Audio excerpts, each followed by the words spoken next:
My job is to sort letters to Santa. There's only one rule. By Extra Evening 9354. I worked at the post office 2 weeks ago.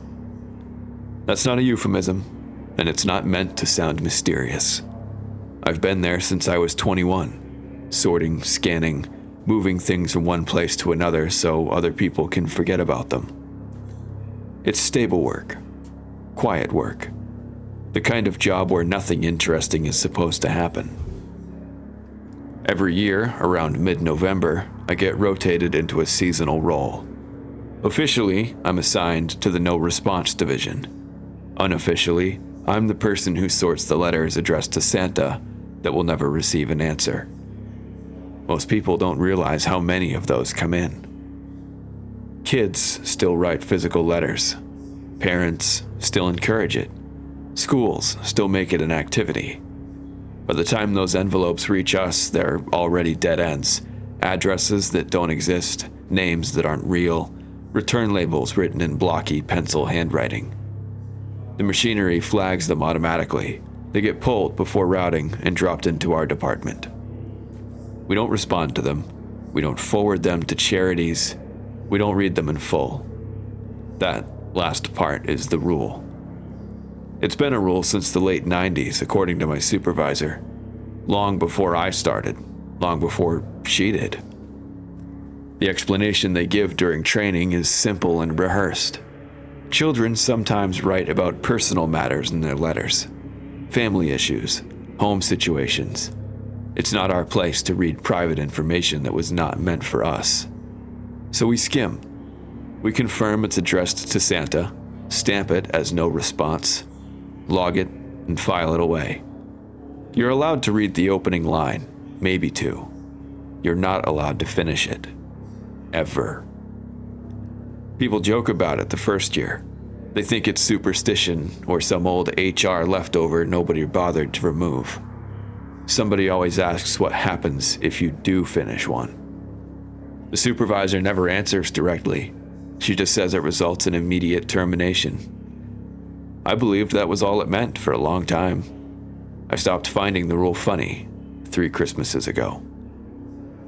That was when I learned what happens after termination. It's a tight-knit secret among the people who get roped into it, and you're only told after everyone thinks you won't say anything to anyone. They don't escort you out with security, they don't make a scene. You're just told to gather your things and leave the building. Your credentials are deactivated sometime later that day. Your access to internal systems disappears. To everyone else, it looks like you quit or got fired for something mundane. What happens next isn't in any handbook. It starts the same way every time. Within a day or two, the person mentions they feel watched. Maybe they laugh it off at first and blame stress. Then they describe something taller than it should be, standing too far away to make sense. A shape, a silhouette that doesn't move when they move. By the 4th or 5th day, they stop laughing. They all describe it the same way. A black figure, at least 12 feet tall, proportioned wrong, hands stretched to its shins, standing upright like it's pretending to be human. It wears a Santa hat, a real one, red, white trim, cheap felt. The hat never changes. It never falls. It never reacts to weather. It doesn't chase them. It doesn't speak. Every day it's a little closer. It can stand across the street, at the end of a grocery aisle, on a sidewalk in full daylight. Other people walk through it like it isn't there. Nobody notices it, nobody reacts. That's how they know it's meant only for them. The stalking lasts 12 days. On the 13th, they die. The post office doesn't acknowledge the connection. Officially, those people suffer unrelated accidents or medical emergencies. Unofficially, nobody in No Response breaks the rule anymore. Except I did. Because some of the letters aren't normal. Every once in a while, rare but often enough that we dread it, you find a crumpled envelope sealed with red wax instead of glue. No postage, no return address, just a name written carefully in pencil, as if the writer didn't want to risk spelling it wrong. Those letters are the reason the rule exists. We're meant to set them aside in a locked drawer and alert supervision immediately. No logging, no scanning. They are taken in at the end of the month. Every single one of them is addressed to Santa. I'd seen 11 in my entire career before last week. The 12th had my nephew's name on it. Same first name, same last name. Even the way the pencil curved on the first letter looked wrong in a familiar way. My brother has a 7-year-old son. He writes his name the same way on birthday cards, too big at the front, trailing smaller letters like he gets tired halfway through. I didn't open it right away. I stood there for a long time, staring at the seal, telling myself coincidences happen and kids share names. I told myself that red wax meant nothing, that plenty of children have uncles who work at the post office. I used a sick day and left immediately and drove straight to my brother's house. He laughed when I told him the envelope, told me I was overthinking it, said his kid probably found his wax stamp he used for work and wanted to be fancy. When I asked if his son had written a letter to Santa recently, his smile faded just a little. He said yes, but he didn't see anything alarming, just the usual stuff. Toys, candy, video games. He asked why I cared so much. I didn't have an answer that didn't sound insane. That night, I dreamed about the drawer at work. It was open, and the letter was gone. The next morning, I broke the rule. I told myself I'd only read enough to confirm it wasn't really his. I told myself I'd stop if it got personal. I told myself I wouldn't finish it. I was wrong. The letter was written in pencil, neat but deliberate. No spelling mistakes, no childish phrasing. It thanked Santa. It thanked him for the last gift, not for toys or games, but for a piece of candy that had made Mommy stop crying. It said Santa had been right, that doing the bad thing worked, and nobody knew. It promised that this time would be even better, that stealing wouldn't be enough, and hurting animals felt too small now that he understood what Santa really wanted. It listed sins like chores. It ended by asking what Santa wanted next, because Christmas was coming, and he wanted to be a good boy. I don't remember putting the letter down. I only remember my supervisor standing behind me, telling me to hand over my badge. She didn't argue. She didn't yell. She looked tired, like she'd seen this exact situation before and hated it every time. She told me I was terminated for violating confidentiality policy, and that I needed to leave the building immediately. She didn't warn me about anything else. I didn't leave work right away. I sat in my car in the parking lot for almost an hour with the letter in my lap. I kept expecting someone to knock on the window and tell me this had gone far enough, that whatever point they were trying to make had landed and I could come back inside. No one did. People clocked out as time went on, walked past my car without looking twice. I drove to my brother's house because there wasn't anywhere else it made sense to go. He answered the door with his son still awake behind him, cartoon voices echoing down the hallway. The normalcy of it made what I was holding feel obscene, like I'd brought something diseased into a clean room. I asked if we could talk privately. He hesitated, then stepped outside with me, shutting the door behind him. "Why are you holding Lucas's letter?" We were standing on the porch. The light above us flickered every few seconds. I hadn't noticed it doing that before. "It came to my work," I said. "I need you to read it." "You opened my kid's mail?" Yes, but you'll understand when you open it." That made it worse, somehow. He took the envelope from my hand and turned it over, frowning at the wax seal. "What is this? Some kind of joke?" "Seriously, read it." He broke the seal with his thumb and started scanning the page. I watched his eyes move, line by line. When he stopped, he stared at the paper like he'd lost his place. "This isn't funny," he said. "I know." He folded the letter once. "Did you write this shit?" "No." "Did you put him up to this?" "No." "You really expect me to believe this came from a real—" He stopped himself, laughed once, sharp and humorless. "You can't be serious, Matt. I got fired today. I wouldn't risk my job for something like this." "That doesn't help." I tried not to read it. I wasn't supposed to, but when I saw his name— "You're talking about rules again," he said. "That stupid Santa rule you're always on about this time of year." "It's not stupid," I said. "It's a thing for a reason." "So now my son is the reason." His voice was louder now. Behind him, the TV laughed on cue. "You think my own son is fucking hurting people?" "No," I said quickly. "I think something is asking him to." He stared at me, waiting for a grin that didn't come. "You're fucking sick, man," he said finally, after staring daggers at me. "It's been happening to other people, coworkers, once you finish one of these letters I took. This is enough. You don't get to come into my house and say ridiculous shit like this. Just listen to me, just for once. Can you need help, Matt.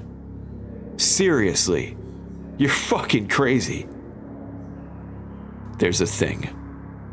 My voice dropped without me meaning it to. "It starts watching you. Tall, wears a Santa hat. 12 days, and then get out. Don't talk about my son like that. Don't talk to me unless you get your shit together." "I'm not talking about him," I said. "I'm talking about what's coming." He opened the door behind him. "Stay out of my fucking house, and don't come back until you can admit you made this up. But Christmas, don't," he said. "Do not bring that bullshit into my home." He stepped back further onto the porch. He didn't hesitate before closing the door. The lock clicked. Behind the door, my nephew laughed at something on the TV. In the silence that followed, the flickering porch light finally went out. At the end of the street, something tall stood perfectly still, waiting. I left my brother's house, not taking my eyes off of it. When I got home, it stood across the street from my apartment, partially hidden by a lamppost that only reached its upper thigh.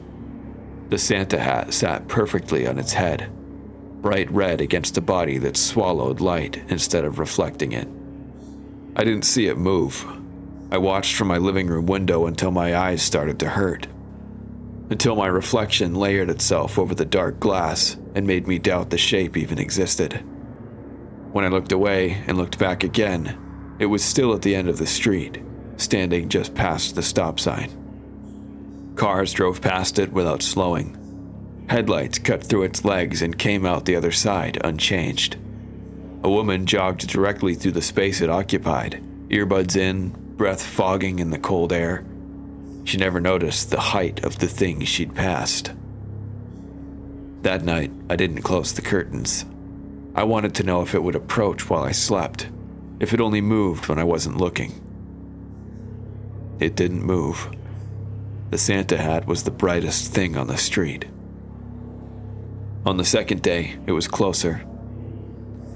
It stood across from my building beneath a street lamp. The light didn't reveal anything, only traced its outline like something pasted onto the world.